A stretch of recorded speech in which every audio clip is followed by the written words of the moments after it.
اعوذ باللہ من الشیطان الرجیم بسم اللہ الرحمن الرحیم رب اشرح لی صدری ویسر لی امری واحلل عقدۃ من لسانی یفقہوا قولی۔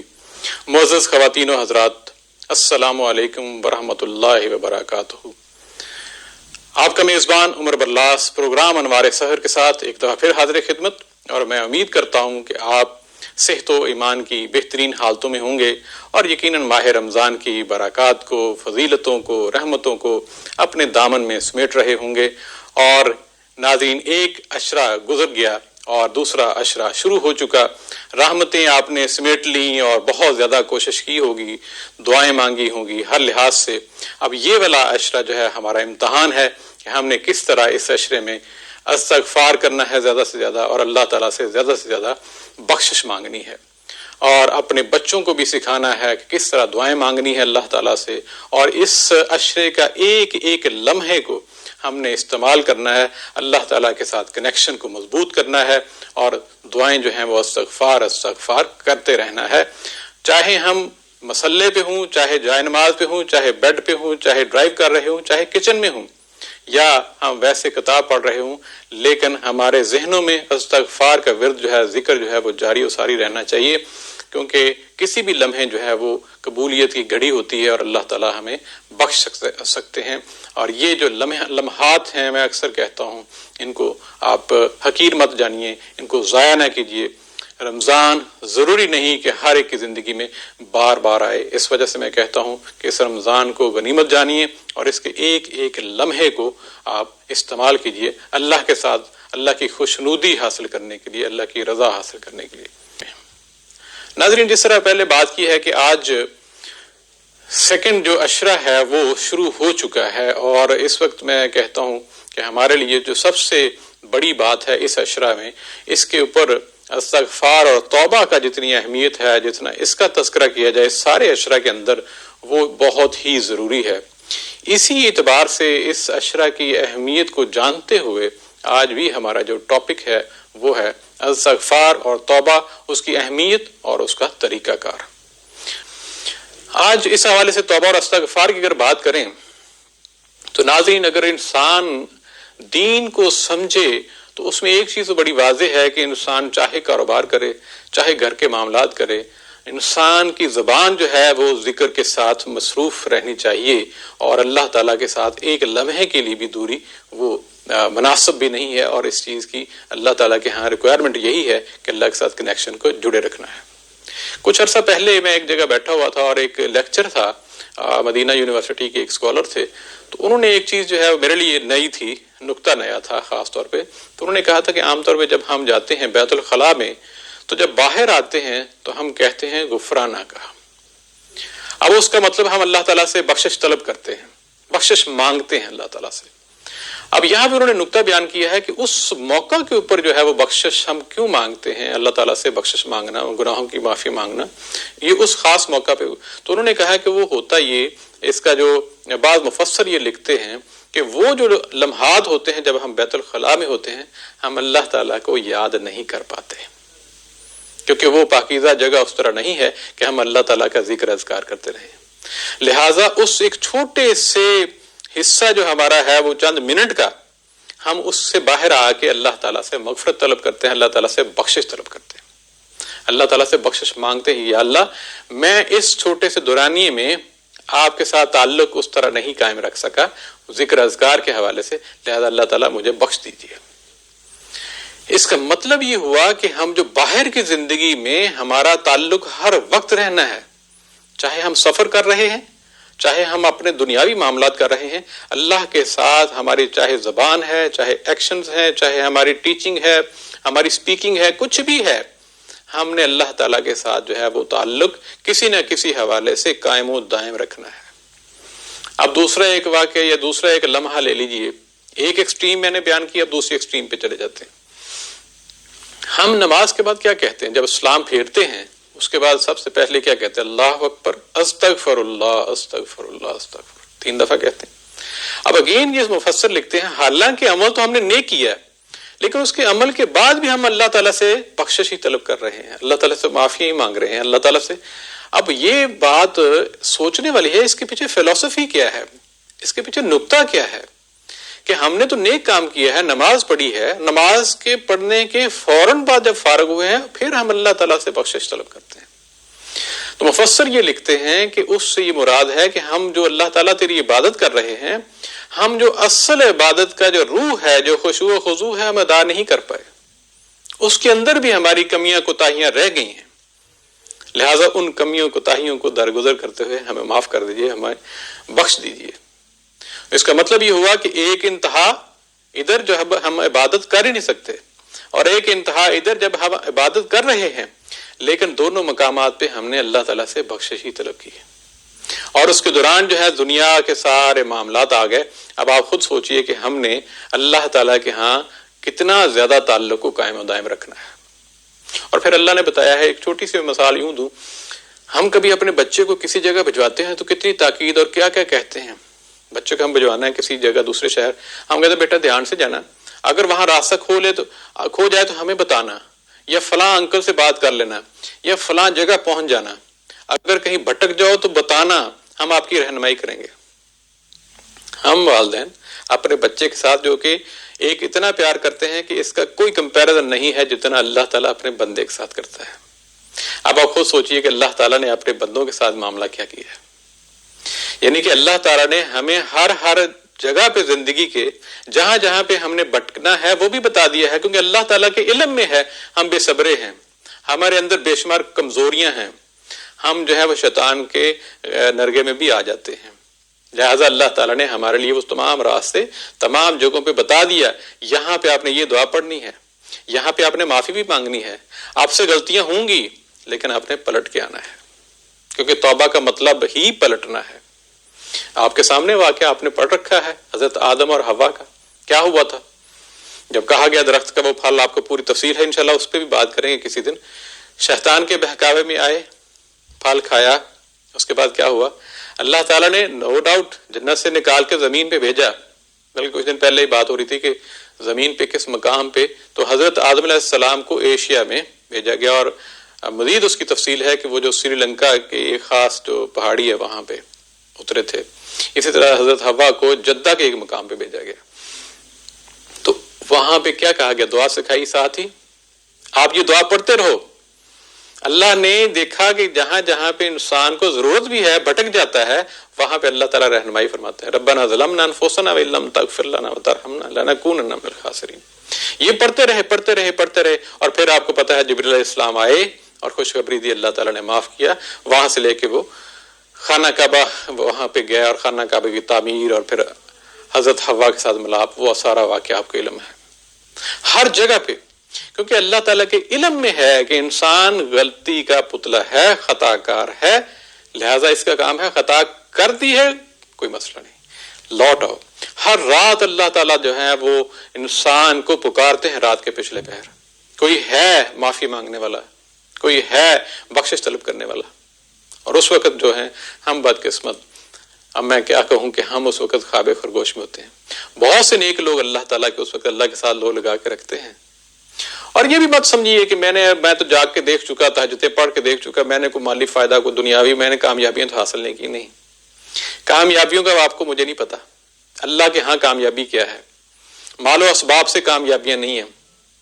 یہ آپ خود اگر اس کو موازنہ کرنا ہے، تفصیل میں جانا ہے، تو پھر اللہ کے رسول جتنے آئے ہیں، ان کی انبیاء جتنے آئے ہیں ان کی زندگیاں پڑھ کے دیکھ لیں، صحابہ کرام جتنے آئے ہیں ان کی زندگیاں پڑھ کے دیکھ لیں، آپ کو خود اندازہ ہو جائے گا۔ اللہ کو جو بات خوبصورت لگتی ہے وہ یہ ہے پلٹ آنا۔ یہاں میں یہ بتاتا چلوں، آپ کو علم ہوگا حضرت یوسف علیہ السلام کا واقعہ، بھائیوں نے لے کے گیا، وہ ساری تفصیل ہے، جا کے کنویں میں گرایا، اور واپسی بھی کہا کہ ان کا قمیض اتارا، اس پہ وہ کسی جانور کا خون لگایا، لا کے حضرت یعقوب علیہ السلام کو بتایا کہ وہ تو بھیڑیا جو ہے وہ حملہ کر دیا، وہ مارے گئے ہیں، اور ایک عرصہ تک جو ہے وہ اس چیز کو چھپائے رکھا، لیکن اندر کا ایک انسان کے اندر ایک خوبصورت اور اچھا انسان موجود رہتا ہے۔ کافی سالوں بعد جو ہے وہ بھائیوں کو اس چیز کی شرمندگی ہوئی، احساس ہوا اس گناہ کا، تو حضرت یعقوب علیہ السلام سے کہتے ہیں کہ اے ابا جان، وہ تفصیل ہے، مفہوم میں بیان کرتا ہوں کہ ہم سے وہ گناہ ہو گیا تھا، آپ اللہ تعالیٰ سے دعا کر دیجئے، اللہ تعالیٰ ہمیں معاف کر دیں۔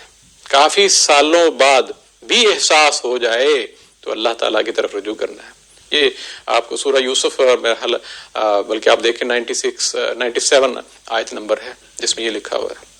اور اس کی اگلی آیت میں حضرت یعقوب علیہ السلام کا جواب بھی ہے کہ بے شک اللہ تعالیٰ معاف کرنے والے ہیں. مفہوم ہے معاف کرنے والے ہیں. وہ بہت بڑے غفور الرحیم ہیں, بہت بڑے رحم دل ہیں, بہت مہربانیاں کرنے والے ہیں. اور بریکٹ میں یہ بھی لکھا ہوا ہے کہ وہ یقیناً آپ کو معاف کر دیں گے. یعنی کہ اللہ تعالیٰ کے ہاں گناہ ہو جانا اور پھر اس کی معافی مانگ لینا وہ بہت ہی اللہ تعالیٰ کو پسند ہے. آپ کے سامنے وہ واقعہ آپ کو یاد ہے, اور بخاری اور مسلم میں یہ واقعہ درج ہے. اللہ کے رسول جو صحابہ کرام کے ساتھ بیٹھے ہوئے تو آپ فرماتے کہ پچھلی قوم میں ایک شخص ایسا تھا جس نے 99 قتل کیے ہوئے تھے, اور 99 قتل کرنے کے بعد اسے پہلی دفعہ احساس ہوا کہ یہ تو کام غلط ہو گیا, دیکھو میں کوئی اچھا انسان نہیں ہوں. لہذا اس احساس کے ساتھ وہ ایک راہب کے پاس گیا, ایک اس علاقے کے بڑے ایک نیک آدمی کے پاس گیا اور جا کے بتایا کہ میں نے تو 99 قتل کر دیے ہیں, میرے لیے کیا بخشش ہو سکتی ہے؟ آپ کا علم کیا کہتا ہے؟ اس نے کہا 99 قتل کر دیے ہیں, 99 قتل کرنے تو 99 کا قاتل ہے, اتنے بڑے گناہ کر دیے, تیری بخشش نہیں ہونے والی. مزاج کا تو وہ پہلے ہی سخت تھا. اس نے کیا کیا, اس غم و غصے میں کہہ لیں اس نے اس کو بھی قتل کر دیا. اب 100 قتل کر دیے اس نے, لیکن اندر ایک خرش تھی کہ میں نے کام اچھا نہیں کیا. اور پھر جا کے کچھ لوگ کھڑے تھے وہاں, ان سے پوچھتا ہے کہ میں آپ سے پوچھتا یہاں کوئی نیک آدمی, بڑا عالم, کوئی بزرگ ہے آپ کے علم میں اس کہیں علاقے یا دوسرے علاقے میں, بلکہ اس کے یہ بھی الفاظ تھے کہ زمین کے کسی حصے میں. تو وہاں پہ جو لوگوں نے بتایا کہ ہاں فلاں جگہ پہ ایک شخص ہیں بہت بڑے, وہ عالم ہیں, آپ ان کے پاس جائیں. وہ بھی ایک راہب تھے, ان کے پاس گئے, ان کو ساری داستان سنائی, کیسے قتل کیا, میں کیسے گیا راہب کے پاس. اس نے کہا نہیں, تیرے اندر احساس پیدا ہو گیا ہے, اللہ تعالیٰ تجھے بخش سکتے ہیں, لیکن ایک معاملہ ہے, اب تو جو ہے ایک کام کر, تجھے کرنا ہوگا. اس نے کہا جی کیا بتائیں, کیا کام کرنا؟ اس نے کہا جی فلاں ملک میں چلا جا, اس ملک میں ایک جگہ پہ نیک لوگ رہتے ہیں, تم ان نیک لوگوں میں شامل ہو جا اور عبادت کرنا شروع کر دے اللہ تعالیٰ کی, اور گناہوں کی معافی مانگنا شروع کر دے. لیکن واپس تو نے نہیں پلٹنا, اس ماحول میں نہیں آنا, کیونکہ اس ماحول میں آئے گا تو تیرے اندر اصلاح کا معاملہ جو ہے وہ نہیں رہے گا. تو اے اللہ تعالیٰ امید ہے بخشش ہو جائے گی. وہ شخص اندر اس جذبات کے ساتھ روانہ ہو گیا. جب جا رہا تھا تو وہاں پہ راستے میں, اب وہ کافی اس نے فاصلہ طے بھی کر لیا تھا, تو راستے میں اس کو موت کا پیغام لے کے فرشتے جو ہیں وہ پہنچے. ایک طرف رحمت کے فرشتے تھے اور ایک طرف عذاب کے فرشتے تھے. جو وہاں پہنچے تو وہ رحمت والے فرشتے کہتے اس کی جان ہم نے قبض کرنی ہے اور ہم اس کی روح کو لے کے جائیں گے, جبکہ یہ سارا میں مفہوم بیان کر رہا ہوں, آپ بخاری اور مسلم میں پڑھ لیجئے. اور جو عذاب والے فرشتے تھے انہوں نے کہا نہیں جی اس کی جان تو ہم قبض کریں گے.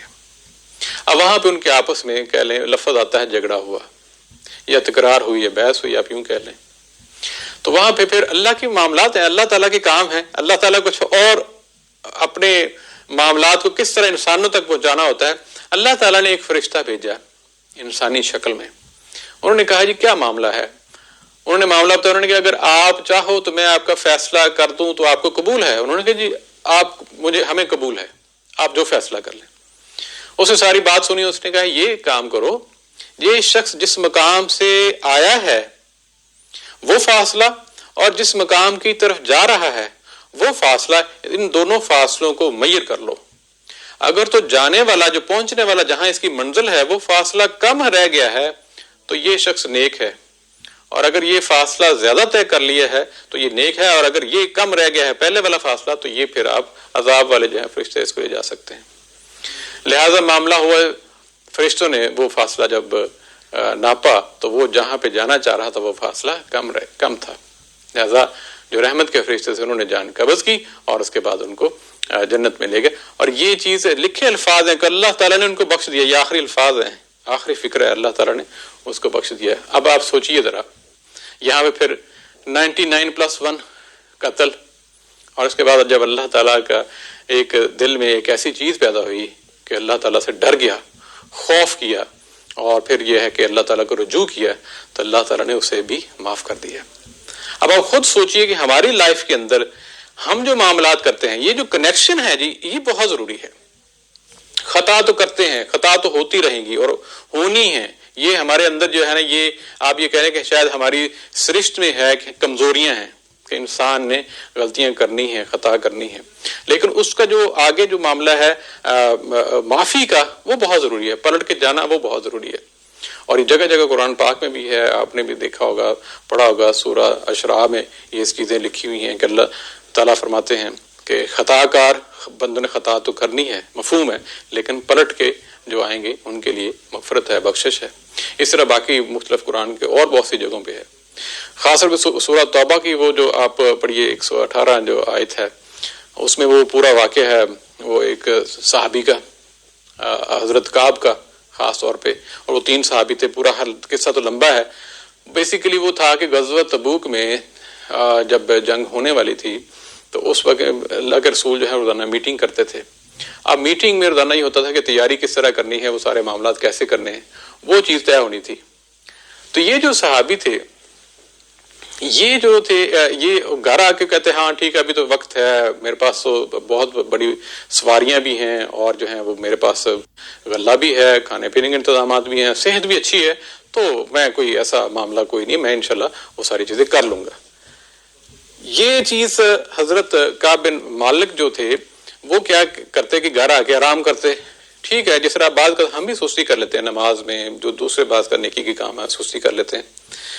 تو ہوا یہ کہ وہ غزوے کے لیے تیار ہو کے مجاہدین جو ہیں وہ جس مقام پہ پہنچنا تھا پہنچ گئے، یہ انہیں پتہ لگا تو یہ گھر ہی بیٹھے ہوئے تھے۔ اب بڑے پریشان بھی ہوئے کہ یہ کیا معاملہ ہوا۔ اس کے بعد یہ ہوا کہ پتہ چلا کہ اللہ کے رسول تو واپس بھی آ گئے ہیں کچھ دنوں بعد یا کچھ عرصے بعد۔ تو وہ جب پتہ چلا واپس آئے ہیں تو کہاں جی وہ مسجد میں ہیں، وہاں پہ گئے۔ اب کچھ اور بھی صحابہ تھے جو وہاں پہ جنگ میں غزوہ میں اس حصہ نہیں لے پائے تھے، اور کئی جو منافقین تھے انہوں نے تو خوب بہانے گڑے کہ جناب ہمارا اصل میں کام یہ تھا فلانی جگہ پہ، جس طرح ہم آج کل بھی بعض کل چیزیں کر رہے ہوتے ہیں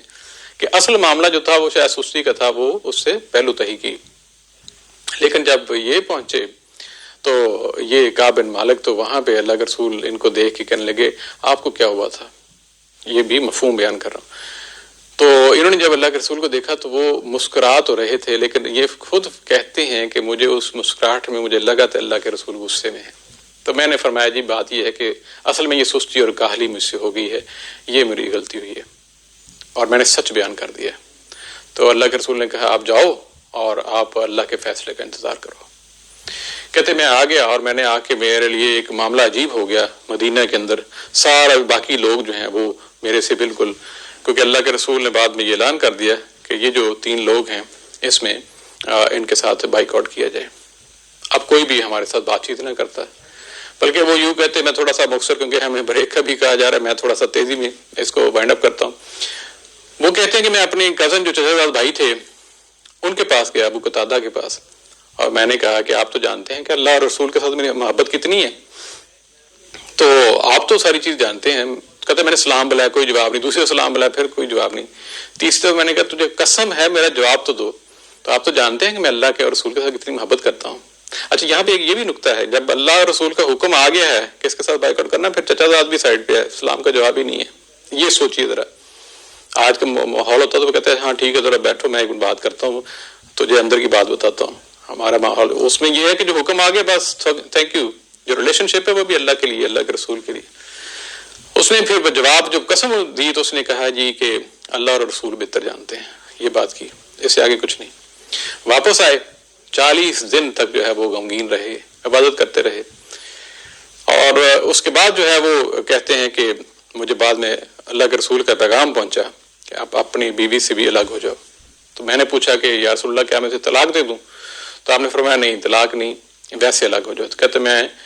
ان کو میکے بھجوا دیا۔ پھر 10 روز گزر گئے، تو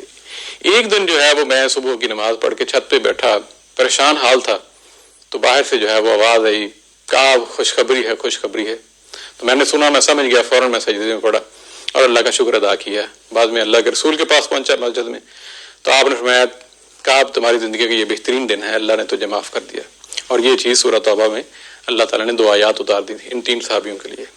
حضرت مرارہ ہیں اور حضرت حلال ہیں، دوسرے جو 2 ہیں۔ تو بہت ساری مختصر یہ ہے کہ اللہ تعالیٰ کے ہاں چاہے آپ جتنے مرضی گناہ کر لو، یہ مت سمجھیے کہ اللہ قبول نہیں کرے گا. جب بھی اللہ کو رجوع کریں گے انشاءاللہ تعالیٰ اللہ تعالیٰ جو ہے وہ ضرور نظر کرم فرمائیں گے، کیونکہ وہ رحیم ہے، رحمان ہے، رحمتوں کے خزانے اللہ کے پاس ہیں.